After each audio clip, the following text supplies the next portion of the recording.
Good morning students, कैसे हैं आप सब। मुझे उम्मीद है कि आप सभी बहुत खुश और लाजवाब होंगे।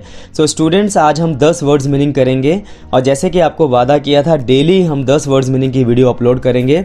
सो आज जो वर्ड्स करेंगे वो है, पहला वर्ड है इधर उधर भटकना, घूमना। इधर उधर भटकना और घूमना को इंग्लिश में कहते हैं रोम, जिसे हम स्ट्रोल भी कहते हैं। तो स्ट्रोल का राइट मीनिंग है टहलना। जब हम खाना खाने के बाद टहलते हैं शाम को, उसका मतलब होता है स्ट्रोल। और इधर उधर भटकना और घूमने का मतलब होता है roam. For example, he was roaming in his street. वो अपने गली में घूम रहा था या फिर इधर उधर भटक रहा था।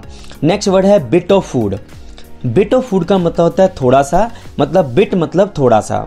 सो बिट ऑफ फूड का मतलब हुआ थोड़ा सा खाना, अ लिटिल या फिर slightly. For example, could you move forward a bit. क्या आप थोड़ा सा आगे खिसक सकते हो। या I want to eat a bit of food. मैं थोड़ा सा खाना खाना चाहता हूँ। नेक्स्ट वर्ड है फ्लैटर। फ्लैटर मतलब होता है चापलूसी करना, जिसे हम स्वीट टॉक भी कहते हैं। For example, he often flatters his boss to get promotion. वो अक्सर अपने बॉस की फ्लैटरी करता है, मतलब चापलूसी करता है प्रमोशन लेने के लिए। तो फ्लैटर का राइट मीनिंग होता है किसी की तारीफ करना, लेकिन सिंसियर तरीके से नहीं, सिर्फ उससे काम निकलवाने के लिए या फिर उसे चापलूसी करने के लिए। नेक्स्ट वर्ड है अपोनेंट। अपोनेंट मतलब होता है प्रतियोगी, जिसे हम कॉम्पिटिटर भी कहते हैं और राइवल भी कहते हैं। ये रियल सेंस में एनिमी नहीं होते, हम इन्हें दुश्मन नहीं कह सकते हैं। ये हमारे सिर्फ प्रतियोगी होते हैं या फिर कॉम्पिटिटर होते हैं।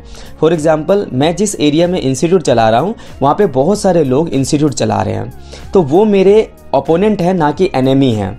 जैसे पॉलिटिशियन जो अपोनेंट पार्टी में होता है, तो वो एनिमी नहीं होते, वो प्रतियोगी होते हैं। For example, I have many opponents in my life. मेरी ज़िंदगी में बहुत सारे अपोनेंट्स हैं। नेक्स्ट है ड्रॉन। ड्रॉन मतलब होता है डूबना या फिर डुबोना। For example, the child drowned in the river. बच्चा नदी में डूब गया। अगर चाइल्ड को डुबाया गया है तो हम बनाएंगे पैसिव वॉइस में, the child was ड्रॉन्ड in the river. बच्चे को नदी में डुबाया गया। और अगर वो निर्जीव चीज़ों के लिए डूबना या डुबोना आएगा तो हम सिंक यूज़ करेंगे, ड्रॉन यूज़ नहीं करेंगे। ड्रॉन इंसानों के लिए या फिर फूलों के लिए जिसमें जान हो, उसके लिए हम ड्रॉन यूज़ करेंगे। और सिंक यूज़ करेंगे निर्जीव के लिए। यहाँ पे चाइल्ड जो डूबा है नदी में, वहाँ पे ड्रॉन्ड लगा। अगर जहाज़ डूबा होता तो हम सिंक लगाते, जिसकी सेकंड फॉर्म सिंक, सैंक, संक होती है। नेक्स्ट है बेनेवलेंट। बेनेवलेंट मतलब होता है भलाई करने वाला, जिसे हम लिबरल या फिर जेनरस भी कहते हैं। और हम इसे मर्सीफुल या फिर काइंड भी कह सकते हैं। हिंदी में भलाई करने वाला, दया करने वाला, दयालु, कृपालु, ये सारे वर्ड होंगे। और इंग्लिश में जेनरस, लिबरल, मर्सीफुल, ये सारे वर्ड्स होंगे। For example, I love to live in benevolent society. मैं बेनेवलेंट सोसाइटी में रहना पसंद करता हूँ। नेक्स्ट वर्ड है कंसोल। कंसोल मतलब होता है दिलासा देना। जब कोई किसी बुरी कंडीशन में होता है या किसी के साथ गलत होता है तो हम उसे दिलासा देते हैं।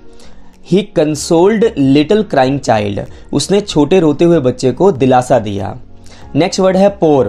पोर मतलब होता है डालना या फिर उड़ेलना। जैसे पानी उड़ेलते हैं, डालते हैं, तेल डालते हैं, जैसे गिलास में या फिर कोली में तेल डालते हैं या फिर पेट्रोल डालते हैं बाइक में, तो हम उसे पोर कहते हैं। For example, she poured some water into a plastic bowl. और पोर मतलब होता है मूसलाधार बारिश, और मूसलाधार बारिश को हम डाउनपोर भी कहते हैं, जिसे ईडियम वर्ड में रेनिंग कैट्स एंड डॉग्स भी कहते हैं। सो पोर मतलब डालना या उड़ेलना हुआ, और मूसलाधार बारिश भी हुआ, और मूसलाधार बारिश को डाउनपोर या फिर ईडियम वर्ड में हम रेनिंग कैट्स एंड डॉग्स भी कहते हैं। नेक्स्ट है ट्रंक। ट्रंक मतलब होता है सूंड। For example, an elephant was drinking water with its trunk. जो हाथी था वो पानी पी रहा था अपने ट्रंक के साथ। और पेटी मतलब भी ट्रंक होता है, जो बड़ा सा पेटी रखा जाता है जिनके अंदर कपड़े रखा जाता है, या फिर ट्रक में भी ट्रंक को रखा जाता है जिसके ऊपर सामान रखा जाता है। तो ट्रंक मतलब सूंड हुआ, हाथी के लिए जो यूज़ हुआ, और हम इसे पेटी भी कहते हैं। नेक्स्ट है at a distance. At a distance का मतलब होता है थोड़ी दूरी पर। For example, I met him at a distance. मैं उसे थोड़ी दूरी पर मिला। सो ये सारे 10 वर्ड्स मीनिंग थे। मैं उम्मीद करता हूँ कि स्टूडेंट्स को 10 वर्ड्स मीनिंग समझ आए होंगे, और इस वीडियो को आप 2 से 3 बार जरूर देखना। Thank you so much.